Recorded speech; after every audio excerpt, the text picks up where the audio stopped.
Welcome to the Robert Hunt Financial Market Update. It's your host, Robert Hunt, where I look at the week's financial news that can be a bit confusing, misleading, and take you off course, help to make it actionable, understandable, and clear. What a week. What a show. 3 salient points as always. We're going to begin by looking at what asset classes have done well year to date. And boy, I bet there are some surprises for you. We are then also going to read an excellent Jason Zweig article, one of our favorites, headlined, "Why You Don't Want to Trade Stocks Like a Member of Congress." Boy, howdy, no you don't. And then our final article, we're looking at the future, because we're focused on the future here. Headlined, Wall Street Journal article headlined, "AI agents are getting ready to handle your whole financial life." We'll certainly do some definitional work on AI agents, but it's fascinating. And I suspect we're going to see some major changes in our lives as a result. We'll talk about it. But let's talk at the top about asset class performance. Now, as you know, no moniker is perfect. I have told you time and time again to keep those costs low, that investing simple, and your time horizon long. But you know what I don't say to do? Be diversified. Again, every moniker has its limitations. I don't say be diversified. Of course, you should be diversified because you could buy a rock in Nevada and keep your costs low. You're investing simply in your time horizon long. It's pretty simple. You just bought the rock. Well, but you're not diversified. You own one boulder in the state of Nevada. So what has happened year to date? Well, our beloved VTI is up about 13%. Year to date, VTI being the American stock market. The international stock market is up about 25%, a little over that, VEU. You guys probably remember, everybody loved American stocks, only American stocks. And if you weren't diversified, that could be a toughie. Real estate, the Vanguard Real Estate Index Fund, some people, they just, only real estate. Ticker VNQ, it's up 4.7%. So it's lagging. And the bond market, Vanguard bond market, total bond BND up 3.47%. The X.com platform, I had a friend send me some more unique assets. They said the QQQ Trust, which is the NASDAQ tech heavy, up 15%. Artificial Intelligence and Technology ETF is up 22.65%. And now check this out. I didn't know these. South Korea, they've got their own ETF. It's up 55% year to date. Emerging markets, which I was told were done for, gone, buried, 6 feet under, never to be investable in. Oh, wouldn't you know it? Up 26%. Brazil up 35%. Hong Kong up 35%. Europe, remember how dead everyone's told you Europe is? Up 27%. So you're trying to tell me, Robert, that Europe is up more than the Artificial Intelligence and Technology ETF? It's up more than the QQQ? It's up more than the American stock market? Yes, I am. And boy, is it tough to predict which asset class will do well any given year. I find it to be an absolute impossibility. And unfortunately, I've tried.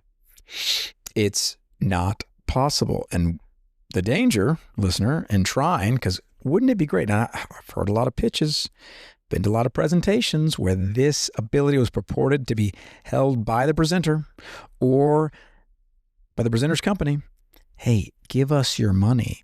We'll put you in the right asset class at the right time. We'll avoid the bad asset classes, and therefore we can justify a fee.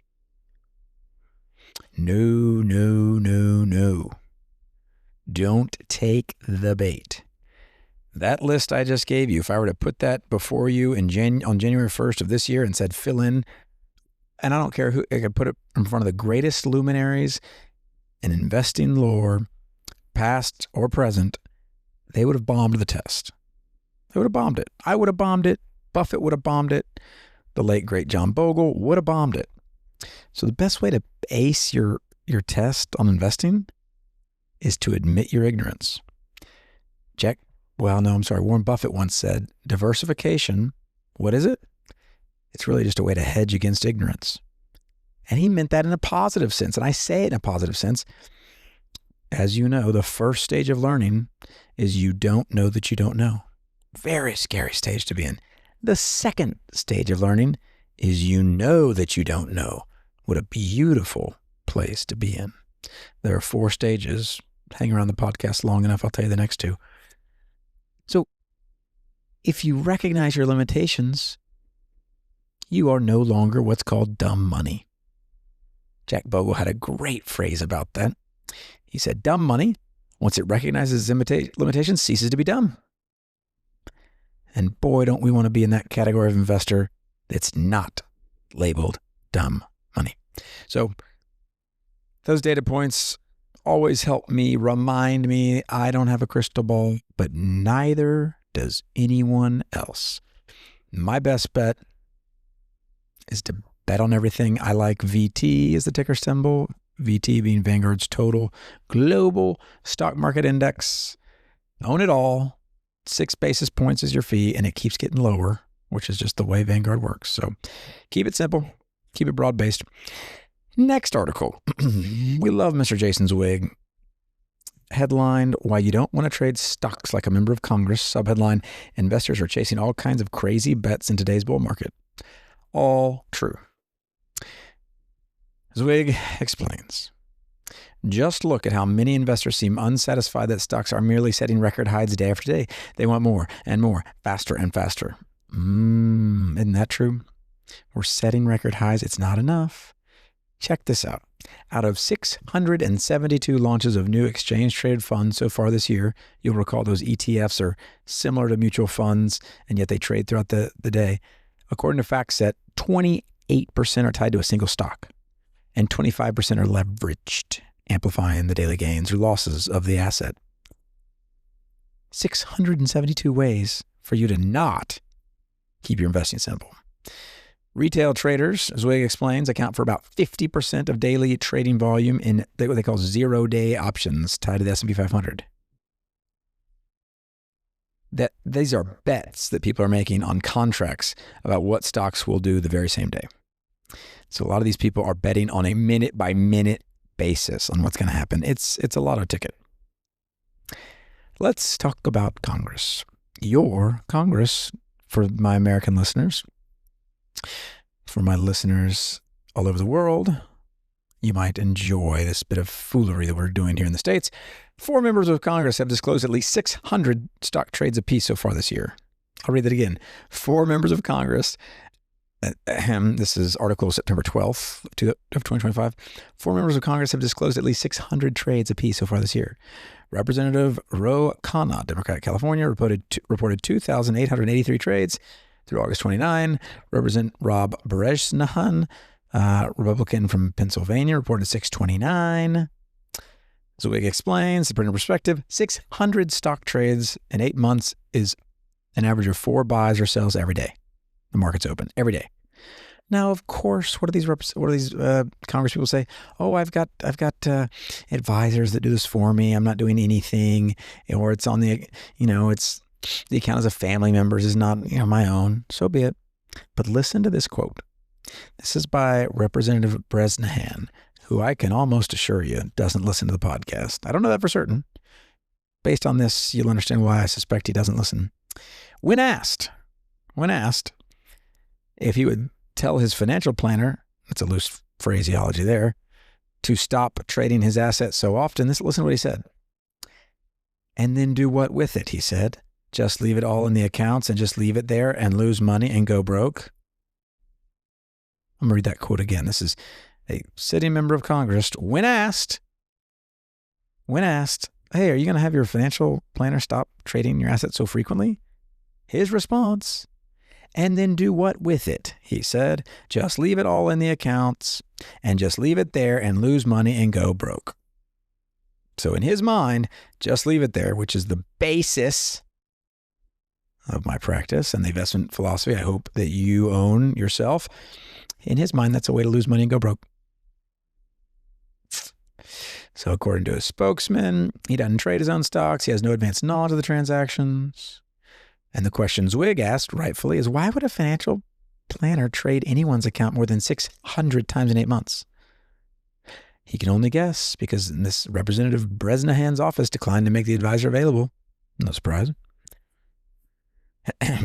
What Zwig thinks, and I agree, is that back in the old days, brokers were paid commissions to churn clients' accounts, meaning you buy and sell, you buy and sell, you buy and sell, and you got fees for that. Well, those commission charges have basically disappeared. So why are they still doing it? Well, Zwig believes the index fund that's cheap, anyone can do, convenient, works, ruthlessly effective, they still want to believe, everyone, and the advisors particularly, that there's a holy grail, a secret key, a hidden passageway to outperformance. So Zwig, which I know no one does, but he does it, he reads hundreds of advisors' disclosure forms, he says, and he's amazed, I'm not, at how many still boast of charting, technical analysis, and short-term trading techniques. So even though these advisors will admit, hey, these professional fund managers, active managers can't beat the market. These planners, so to speak, in name only, financial planners in name only, think that they can somehow decide when to buy and sell and what to buy and sell and outperform. And then Zwig goes for the heart here. He says all this activity, all this action by these financial planners,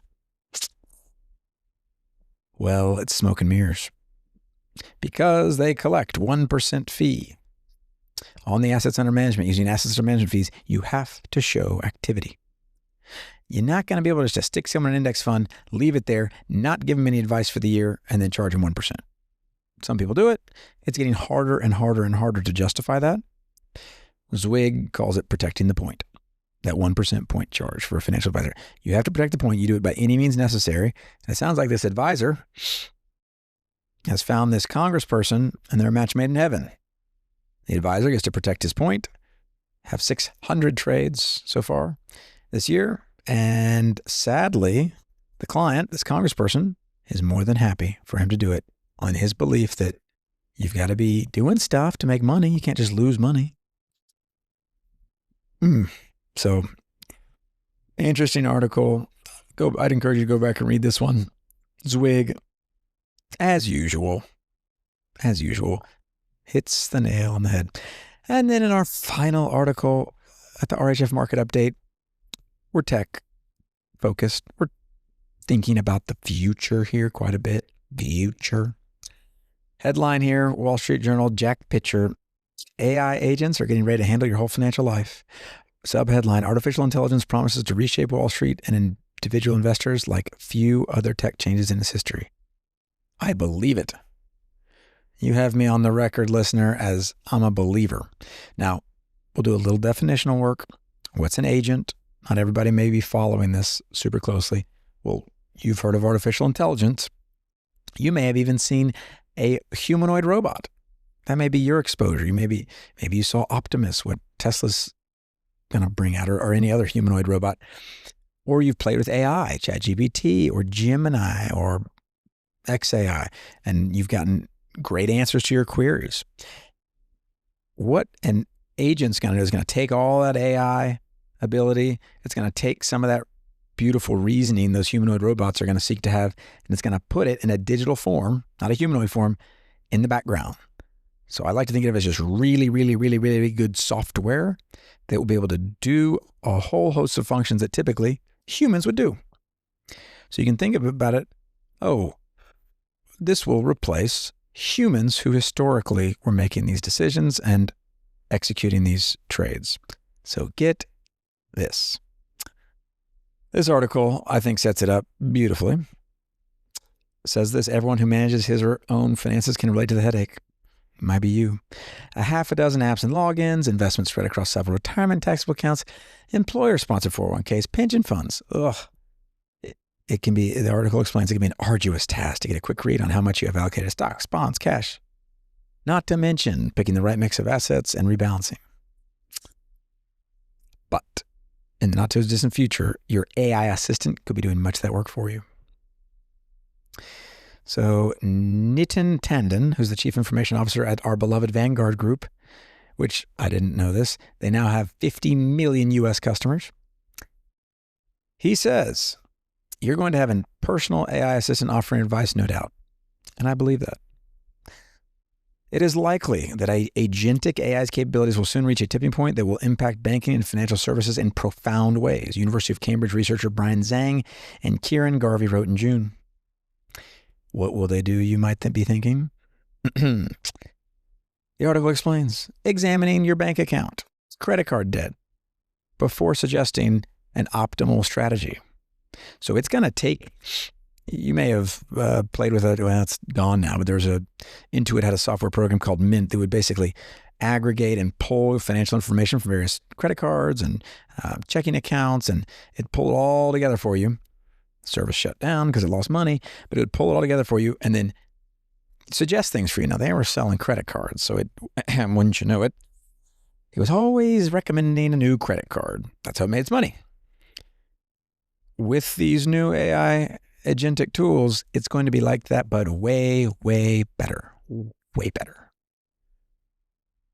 I have experienced just with ChatGPT, which I now almost always have open in a client meeting. I'm banging away, asking it questions. It's gotten really good. And Gemini has too. At knowing, I'll tell you what, it gets a little fuzzy on tax legislation when it's passed because it's pulling from old data, so it struggles there. But on most other things, boy, is it sharp. Boy, is it sharp. In an agentic form, if you could take that knowledge base and put it into just a digital personal assistant across all of your finances, I think that's going to be useful and helpful for you. So the article, and this is, I just agree, if you want to scale financial advice to 50 million clients, you're not going to find enough advisors to do that. Tannen says, AI is going to allow you to scale financial advice to a far larger population that may be looking for it. Bingo. I think there are a ton of folks that are underserved. So here's what you got to be careful for. As this rolls out, I would not be an early adopter. I would not be the first person on the train. I think there's going to be a bunch of legal risk and liability, and then a lot of play it safe. So if I'm programming these agents, boy, am I going to make it the most conservative agent ever known to man. Because it's going to be, the litigation risk is high if an agent messes up or moves money for you that it shouldn't. But early pilot programs at BlackRock have been effective. There's another, eToro, which is a smaller brokerage. They've got an AI assistant they're thinking about rolling out. So you'll see this coming. And what will be interesting is what sort of advice will the agent give? Because today you can ask AI's questions. If the AI is owned by a company, which most of them will be, you're going to have to be sharp, wise as a serpent, innocent as a dove, and watching that agent to ensure it believes what you do, which is that we're here to do what? Keep our costs low, our investing simple, and our time horizon long, because that's what's going to give you the best shot on your investing journey. Until next week.